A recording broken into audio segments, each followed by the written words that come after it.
नमस्कार दोस्तों, आपका स्वागत है स्टोरी जंक्शन यूट्यूब चैनल पर। दोस्तों, आज हम आपको एक ऐसी सच्ची कहानी सुनाने जा रहे हैं जो आपके दिल को छू जाएगी। ये कहानी है एक साधारण लड़की की जिसने अपनी मेहनत और हौसले से हर मुश्किल का सामना किया और अपनी जिंदगी को एक नया मोड़ दिया।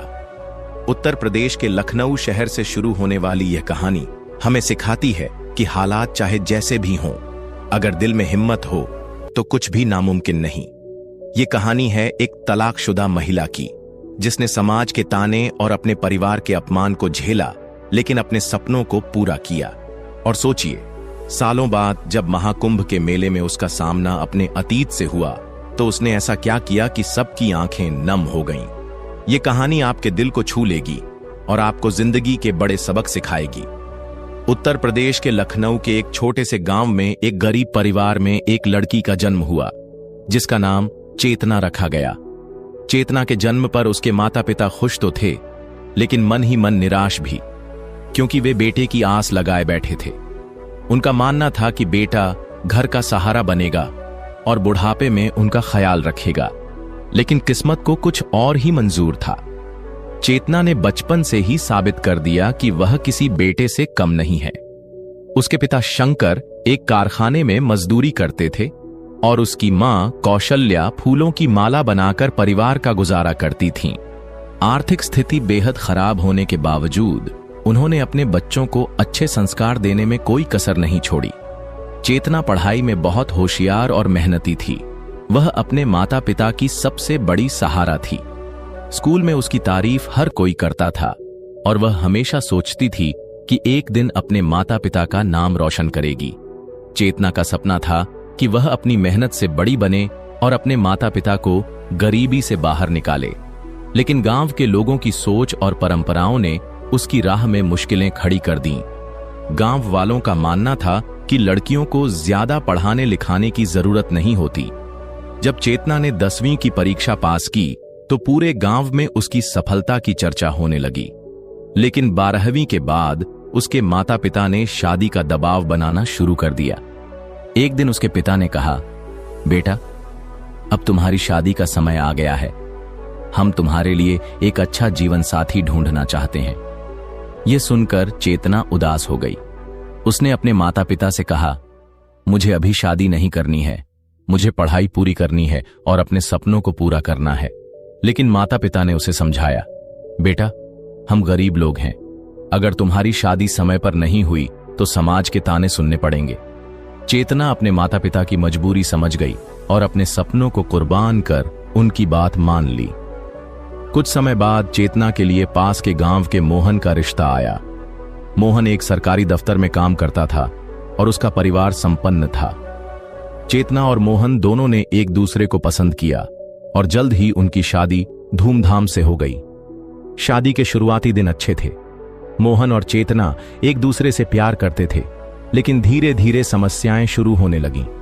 मोहन के माता पिता चेतना को ताने मारते, वे उसकी गरीबी का मजाक उड़ाते और दहेज की कमी को लेकर उसे बार बार अपमानित करते। चेतना इन तानों को चुपचाप सहती रही। उसने अपनी परेशानियां मोहन से साझा की, लेकिन मोहन ने कहा, मैंने अपने माता पिता को बहुत समझाया है, लेकिन वे नहीं मानते। मैं क्या कर सकता हूं, वे मेरे मां बाप हैं। मोहन के इस जवाब ने चेतना को और भी आहत किया। धीरे धीरे उसका वैवाहिक जीवन संघर्षों से भर गया। चेतना को ऐसा लगने लगा था कि उसके जीवन में कोई भी उसकी तकलीफों को समझने वाला नहीं है। उसने अपने ससुराल में होने वाले बुरे व्यवहार को सहन करने की बहुत कोशिश की, लेकिन रोज रोज के ताने और अपमान ने उसकी सहनशीलता को खत्म कर दिया। वह सोचने लगी, अगर मैं यह घर छोड़कर चली जाऊं तो कहां जाऊंगी? मेरे माता पिता पहले से ही गरीब हैं। अगर मैं वापस घर गई तो लोग उन्हें ताने देंगे। चेतना हर दिन अपनी तकलीफों को छिपाकर मुस्कुराने की कोशिश करती थी, लेकिन अंदर से वह पूरी तरह टूट चुकी थी। एक दिन जब उसके ससुर ने उसके माता पिता को लेकर अपमानजनक बातें कहीं तो चेतना के सब्र का बांध टूट गया।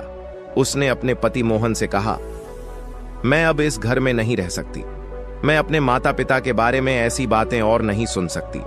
मैंने जो सहा वह काफी है, लेकिन अब और नहीं सह सकती। मोहन ने उसे रोकने की कोशिश की, लेकिन चेतना ने साफ कह दिया, मुझे जाने दो, यह रिश्ता और यह अपमान अब बर्दाश्त नहीं होता।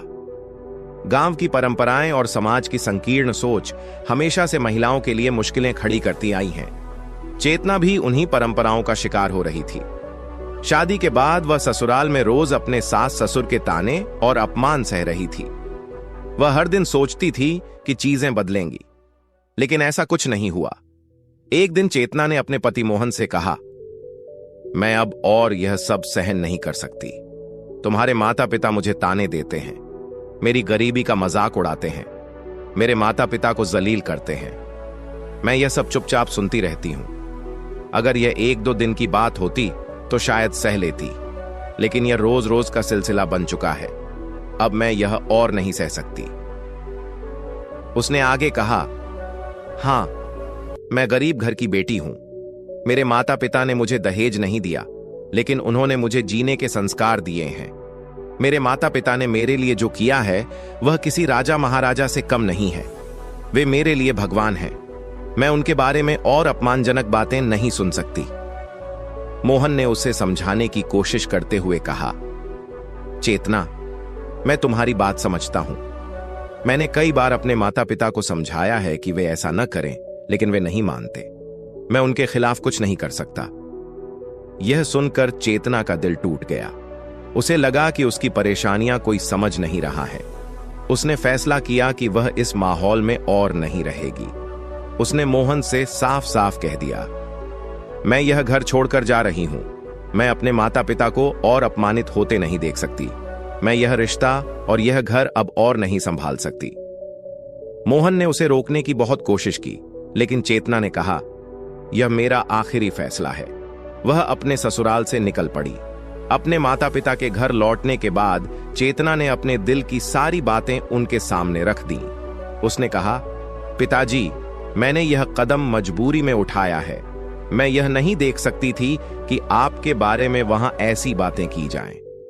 चेतना के पिता शंकर ने उसे समझाते हुए कहा, बेटा, इसमें तुम्हारी कोई गलती नहीं है। यह हमारी ही गलती थी कि हमने तुम्हारी शादी ऐसे परिवार में की जहां तुम्हें खुशियां नहीं मिल सकी। चेतना ने रोते हुए जवाब दिया, नहीं पिताजी, इसमें आपकी कोई गलती नहीं है।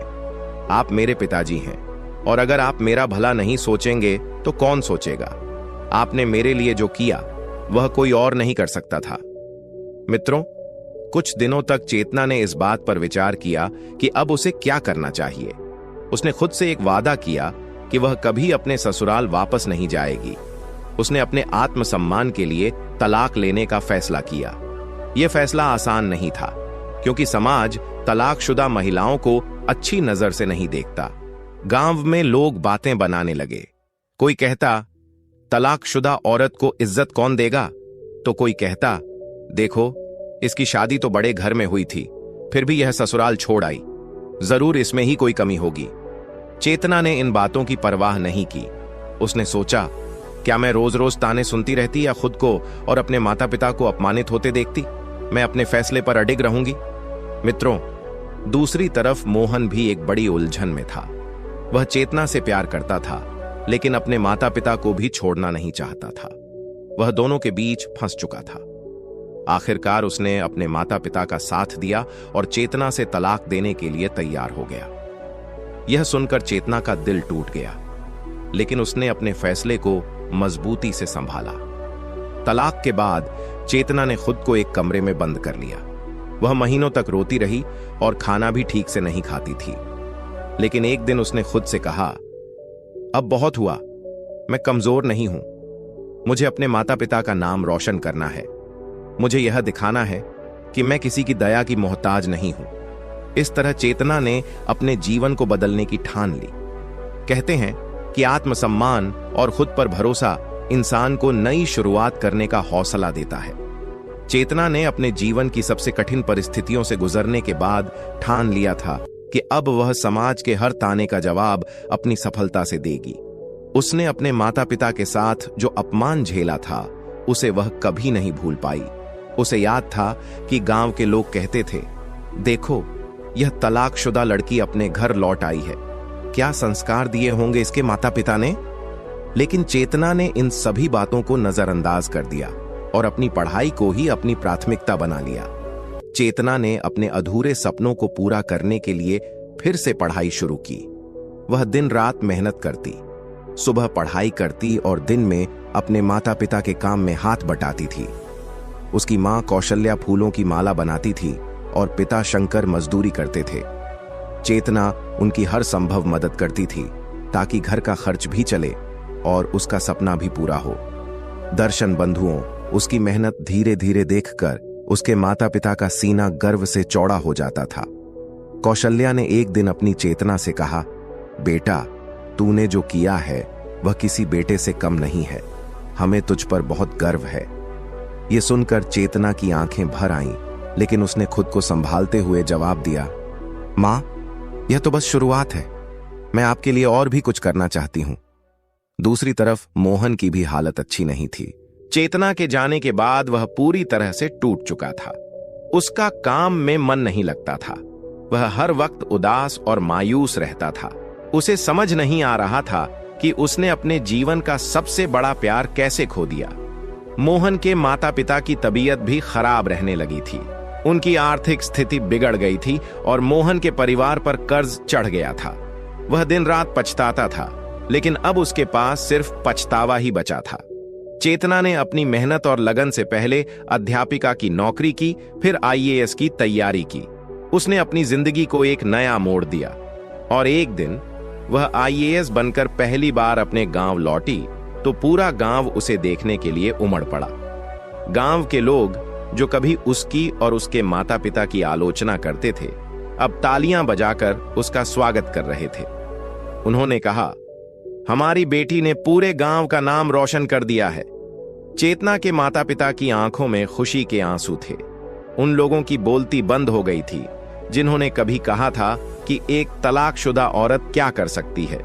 चेतना का तबादला उत्तर प्रदेश के प्रयागराज शहर में हो गया था। वह अपने माता पिता को भी अपने साथ प्रयागराज ले गई और वहां के सरकारी आवास में उनके साथ रहने लगी। चेतना ने ठान लिया था कि अब वह अपने माता पिता को हर खुशी देगी। उसने खुद से वादा किया कि अब वह उन्हें किसी भी दुख का सामना नहीं करने देगी। समय बीतता गया और 2025 में प्रयागराज में महाकुंभ मेले की शुरुआत हुई। चेतना ने सोचा कि वह अपने माता पिता को इस ऐतिहासिक मेले के दर्शन कराएगी। उसने उनके लिए विशेष इंतजाम किए। चेतना ने अपने माता पिता को गंगा स्नान कराया, एक एक मंदिर के दर्शन कराए और पूरे मेले का भ्रमण कराया। उनके चेहरे पर खुशी देखकर चेतना का दिल प्रसन्न हो गया। मेले में घूमते हुए एक साधु ने चेतना के माता पिता से भेंट की मांग की। साधु की आवाज सुनकर चेतना ने उसकी ओर ध्यान दिया। जब उसने साधु का चेहरा देखा तो उसे कुछ जाना पहचाना सा लगा। उसे लगा कि यह चेहरा उसने पहले कहीं देखा है। काफी देर तक सोचने के बाद चेतना को एहसास हुआ कि यह साधु कोई और नहीं बल्कि मोहन है। मोहन और चेतना के तलाक को अब 10 साल बीत चुके थे। दोनों के चेहरे बदल गए थे, लेकिन चेतना को उसका चेहरा पहचानने में देर नहीं लगी। चेतना ने साधु से उसका नाम पूछा। साधु ने कहा, मेरा नाम मोहन है। यह सुनते ही चेतना को यकीन हो गया कि यह वही इंसान है जिसे उसने कभी चाहा था। चेतना ने साधु से पूछा, क्या तुमने मुझे पहचाना?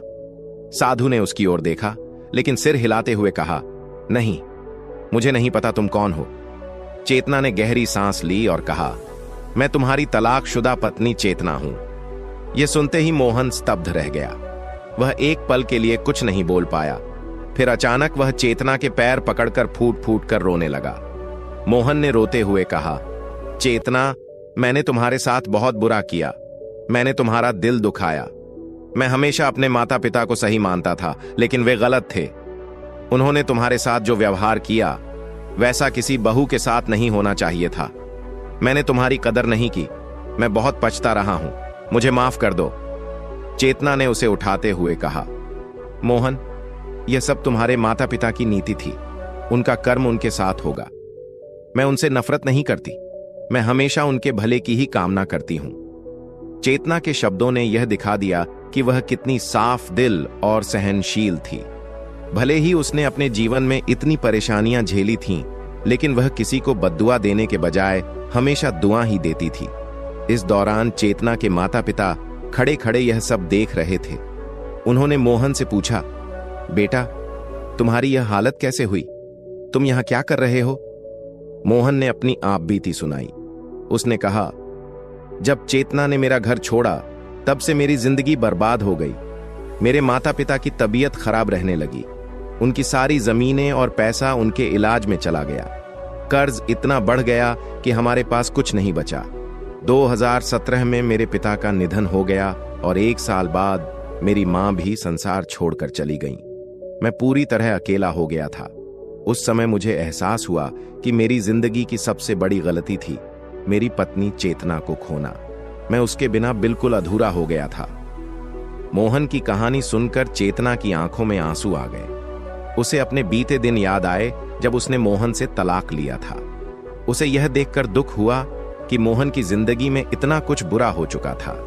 चेतना ने कहा, मोहन, यह सब तुम्हारे कर्मों का फल था, लेकिन मैं तुम्हें दोष नहीं देती। तुमने अपनी गलती मान ली, यह बहुत है। थोड़ी देर बाद चेतना ने पूछा, क्या तुम मुझसे फिर से शादी करोगे? मैं जानती हूं कि हमारे बीच जो हुआ वह अतीत था, लेकिन मैं चाहती हूं कि हम एक नई शुरुआत फिर से कर सकते हैं। यह सुनकर मोहन की आंखों में आंसू बहने लगे। उसने कहा, चेतना, मैं तुमसे बहुत प्यार करता हूं, लेकिन मैंने तुम्हारे साथ जो बुरा किया उसे भुलाकर मैं यह रिश्ता दोबारा नहीं निभा सकता। मैं अपनी गलतियों का पश्चाताप कर रहा हूं और यही मेरी सजा है। मैं तुम्हारे लायक नहीं हूं। मोहन बार बार माफी मांगते हुए बस यही कहता रहा, काश मैंने पहले तुम्हारी बात समझी होती। अगर वक्त रहते मुझे यह एहसास हुआ होता तो आज मेरी यह हालत नहीं होती।